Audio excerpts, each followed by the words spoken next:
Hello and welcome to another edition of what I'm calling the British Realist Tradition. This is part two. What we're doing is looking at the British Realist Tradition through the gaze of what I'm calling the Keith Waterhouse Cuttings Collection, which is Keith Waterhouse's cuttings from Durrant's Cuttings Agency, covering his work.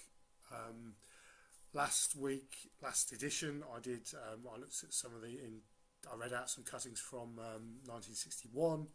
We're actually going to go back in time this edition because I've realised that the first bag of cuttings the first substantive bag of cuttings is 1960.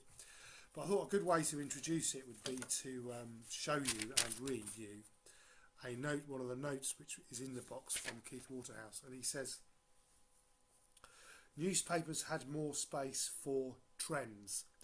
Did the colour supplement coincide with the new wave?"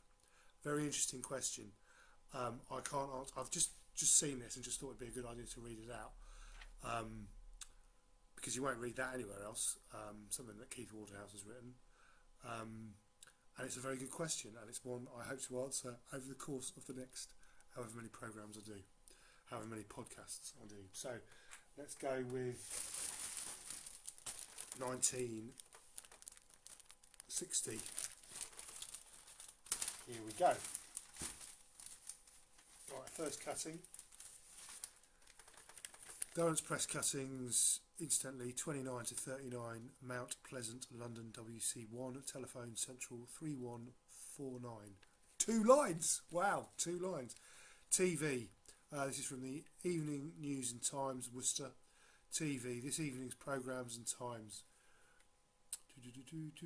Scenes from the current West End comedy Billy Liar at the Cambridge Theatre occupy 40 minutes of tonight's BBC television schedule, beginning at 8:30.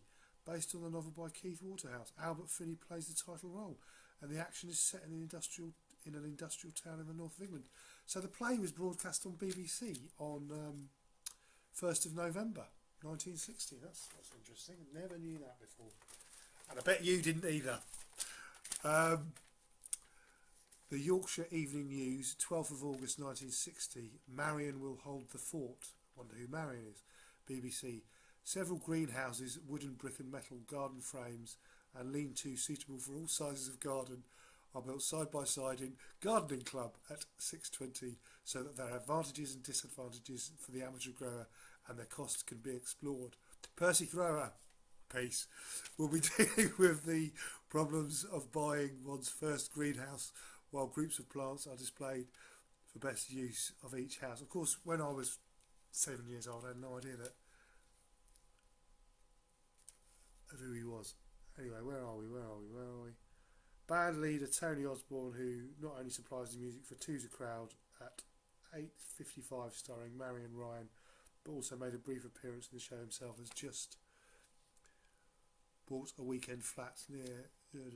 So I can't actually see where the mention of Billy Liar is there, but it does remind me that I made a half-assed... Well, I did try and get the Billy Liar soundtrack released a couple of years ago and made several moves in that direction, including contacting the composer's wife, but it never happened. Press cuttings for Keith Waterhouse, 28th of September 1960, and it just says The Queen.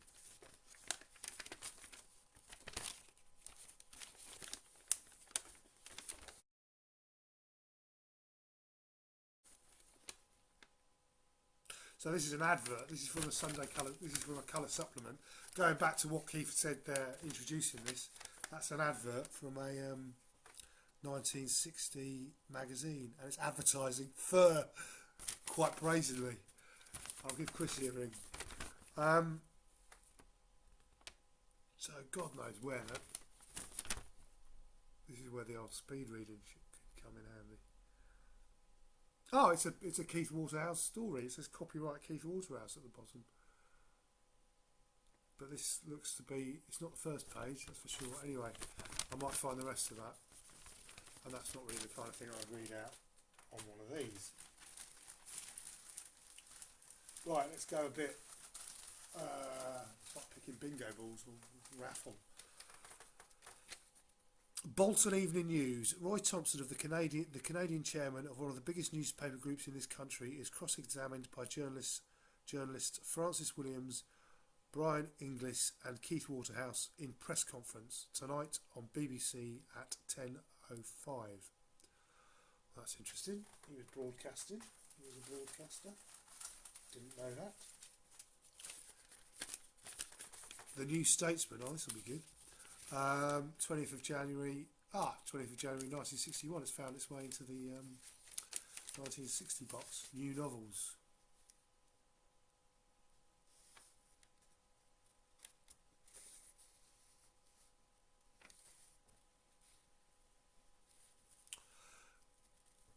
None of these novels are about Keith.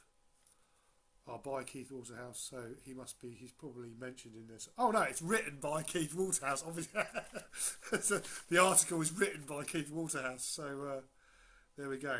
I'll read the realism has become very important in the modern novel. Not half. I should think that by now publishers must have ready in time.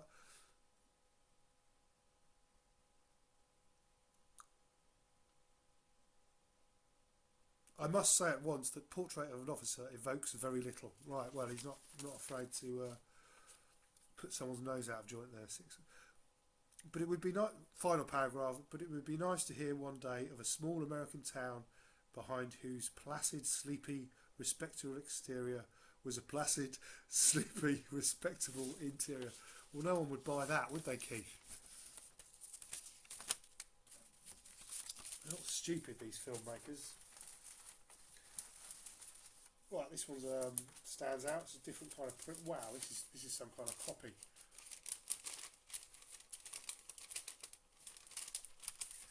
Room at the Middle from the Commonwealth. It's a bit unusual, this one, because normally the others have their own printed slip. This one is a bit different. Room at the Middle. A new kind of novel has been written in Britain during the last 10 years.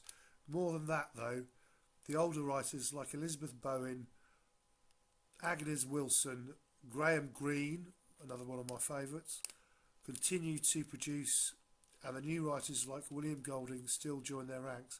But the great bulk of interesting new fiction is in the recently developed mode. It cannot be... Right, okay, let's go. Right, Keith Waterhouse. Keith Waterhouse is 31 and has already written a novel in this new mode. There is a Happy Land where only children was the story of a childhood on a lower class Yorkshire housing estate, harshly realistic in texture and structure. It belonged to the Brain and Silito wing. His recent novel Billy Liar, which incidentally, this is American. This is American. Owes much more to Amos. It is the story of one climactic day in the life of a 17-year-old clerk in Yorkshire, clerk, that would be if it's American. So I'll read the final. Where do we stop on Keith? This has been faxed. That's what this is a fax. This is an old fax. Is it? Is it an old fax? Anyway, it's from America. New Statesman, we've done that one. We've got right. So drawings. I'll just pick one more, and we'll try and draw a conclusion from that. Brighton Gazette. Let's see if there's any Charlie to star in Hippodrome Panto, and Esoldo to stage a musical spectacular. Next week sees the end of the summer shows in Brighton, and anyone thinks it's too early to think of Christmas, then let them visit some of the local shops which are selling Christmas cards. Oh, when was this? 3rd of September. See, people say it's every year. On the 3rd of September in Brighton, they were selling Christmas cards, 1960.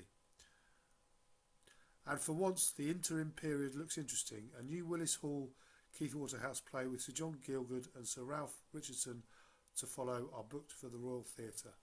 So, So, going back to the introduction, which was from Keith and talks about magazines, Sunday colour supplements, coinciding with the new wave. What I'm finding interesting about this is the idea of new wave in writing. Whereas I'm familiar with the idea of new wave in music after punk. So, new wave in literature. It's going to be interesting to see how that. As I say, I'm going to try and find out when colour supplements came in. I hope you've enjoyed that, and I shall be doing 1962 next time. Maybe go back, maybe find a new theme.